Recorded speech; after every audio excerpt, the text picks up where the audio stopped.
Hello po mga kababayan, kamusta po kayo? Sana po nasa maayos po kayong kalagayan. Magsama-sama po tayo magkomentuhan dito po sa Tambayang Makabayan.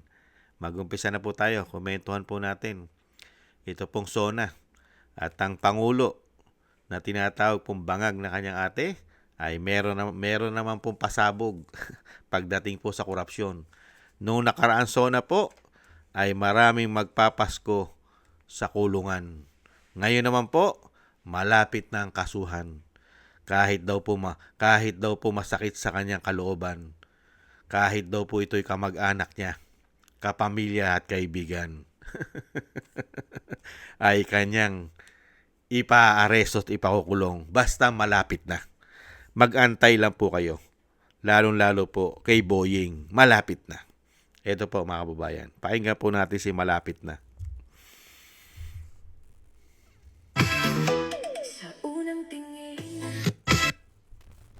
At dumating na tayo sa punto na ayon sa Ombudsman ay malapit na ang paghain ng patong-patong na kaso laban sa dating speaker. Masakit man sa akin ito, ngunit kailangan nating gawin ang tama. Hindi ako pangulo ng aking pamilya. 1 taon na ang nakalipas mula noong huli akong tumayo rito upang ilantad ang katiwalian na nadiskubre namin sa mga flood control project. Gaya ng aking ipinangako sa inyo, nagsagawa tayo ng malawakan at malalimang investigasyon na walang pagkikiling kahit kanino man. Masusi nating sinuri at sinundan kung saan tayo itinuro ng ebidensya. Lahat ng kailangang gawin ay ginawa natin upang matuntun ang punot dulo. Mayroon ng mga unang nakasuhan at nakulong, mga kontratista, matataas na opisyal, pati na mga mambabatas. At dumating na tayo sa punto na ayon sa Ombudsman ay malapit na ang paghain ng patong-patong na kaso laban sa dating speaker. Masakit man sa akin ito, ngunit kailangan nating gawin ang tama. Hindi ako pangulo ng aking pamilya. Hindi ako pangulo ng aking kaibigan.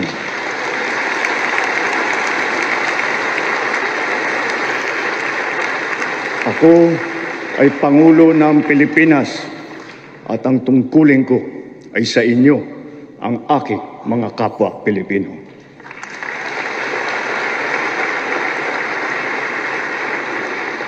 Kaakibat ng mga naisampang mga kaso tiniyak ng inyong pamahalaan na mababawi mula sa mga nagsabwatan ang nakuha nilang pera ng taong bayan. Gayon din, pinigilan natin ang paglabas ng pera ng bayan na ipambayad padapat sa mga depektibo, peke o guni-guning mga proyekto at mapupunta lamang sa mga bulsa ng mga tiwalaing kontraktor at opisyal. Halos 25 bilyong piso ang halaga ng nabawi, frozen at napreserbang mga pera at ari-arian ng mga akusado. Ang mahigit 800 milyong piso dito ay agad nating nabalik sa Treasury. Lahat ng mababawi mula sa mga sangkot na tiwali ay agad ibabalik sa kaban ng bayan. Ipinapaubayan na natin ang pag-uusig sa Ombudsman at sa ating mga pinalakas na National Prosecution Service. Nananalig din tayo sa makatarungang hatol ng hukuman. Makakaasa kayo na ang gulong ng hustisya ay tumatakbo.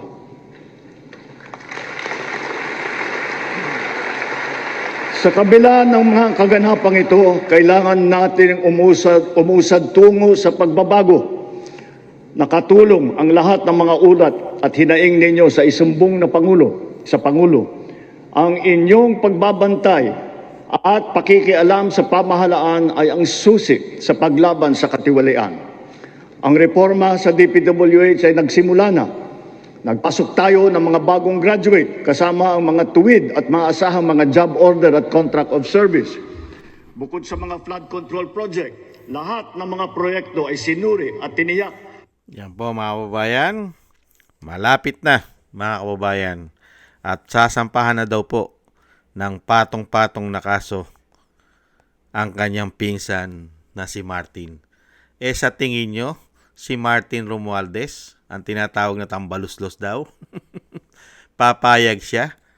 Papayag ba si Martin na siya ang magiging ulo at pinakaulo o lupin? Baka magdamay. Hindi po ba? At hindi po mangyayari yan kung malapit na. Isang taon? Isang taon? Puro malapit na? Mga kababayan? Ito po mga kababayan, baka magdamay. Baka pati ang kapamilya na sinasabi niya. Laglagan na nga ba matapos ang pasabog ni former Speaker Martin Romualdez sa flood control scandal, posibleng makalagad na rin daw sa kontrobersya ang kanyang pamangkin na si Congressman Sandro Marcos. Narito ang agenda report ni Attorney Karen Jimeno. Posibleng idamay ni late Congressman Martin Romualdez ang sariling pamangkin na si Ilocos Norte Representative at Presidential son Sandro Marcos sa flood control scandal. Since Congressman Sandro Marcos also worked closely with former Speaker Martin Romualdez, do you think there's a risk that Congressman Sandro Marcos will also be implicated? Yes. I think there's a big possibility for that. Talaga pong madadamay Dahil nga po may record. Hindi po ba?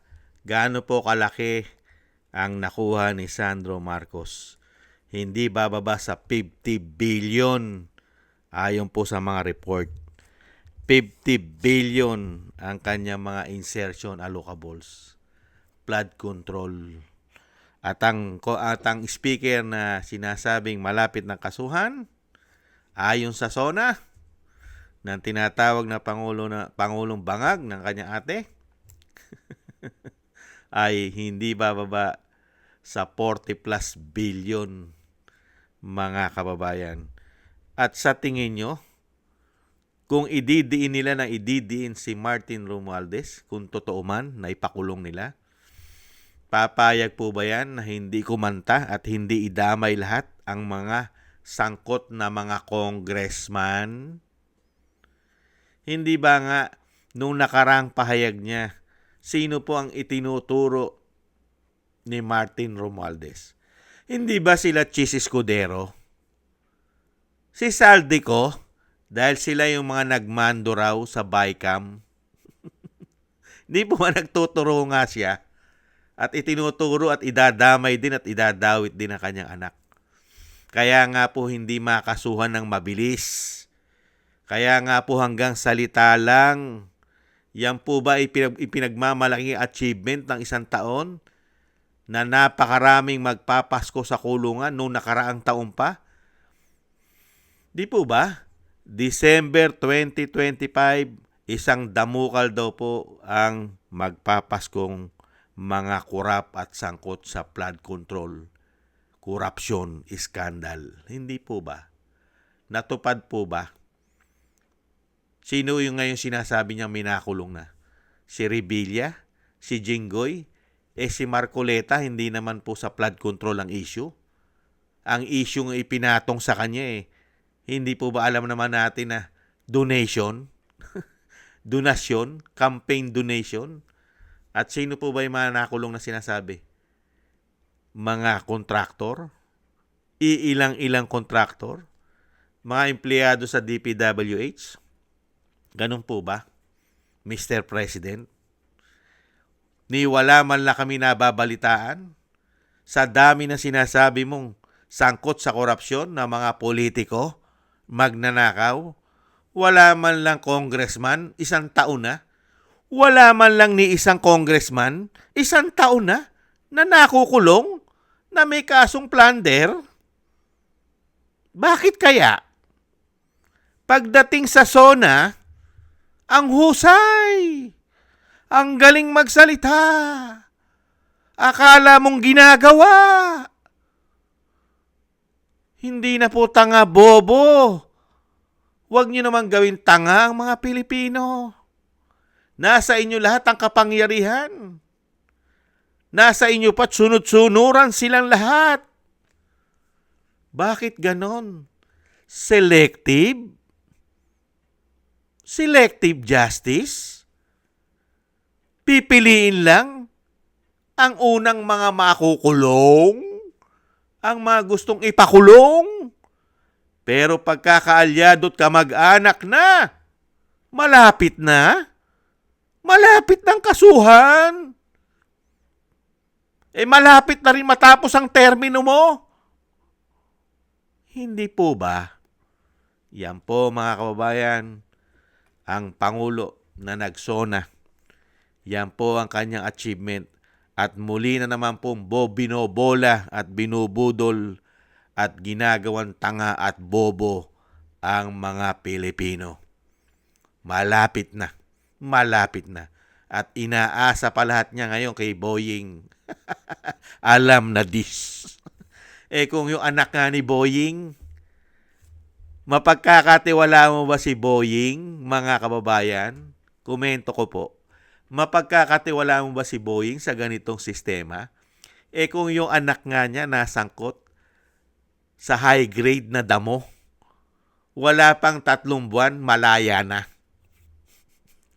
Paano pa ngayon? Kung sangkot sila, di umano, sa mga maleta, hindi ba maabsuelto silang lahat katulad ng anak niya? Di umano. Yan po mga kababayan, ang karakas po ng gobyerno sa ating bansa sa panahon ng binagoong Pilipinas. Sanay na gaguhin, budulin ang mga Pilipino di umano. Yan po. Maraming salamat po mga kababayan. Ano po aasahan natin dyan? Lalong-lalo na ombudsman. Naku po. Kaya nga po tayo nagdarasal at humihingi ng awa sa may kapal na sana po sa lalong mabilis ay isang agila ng Mindanao ang mamumuno sa ating bansa. Na lahat ng sinasabi ng Pangulo ngayon ay tiyak po natin hindi po sa salita, sa gawa. Hindi po katulad ngayon, mga kababayan, puro salita, puro yaw-yaw, pero wala namang gawa. Hindi po ba? Ingat-ingat po kayo mga kababayan. Thank you po sa inyo sa nagusto po ng Tambayan mga kababayan sa YouTube at TikTok.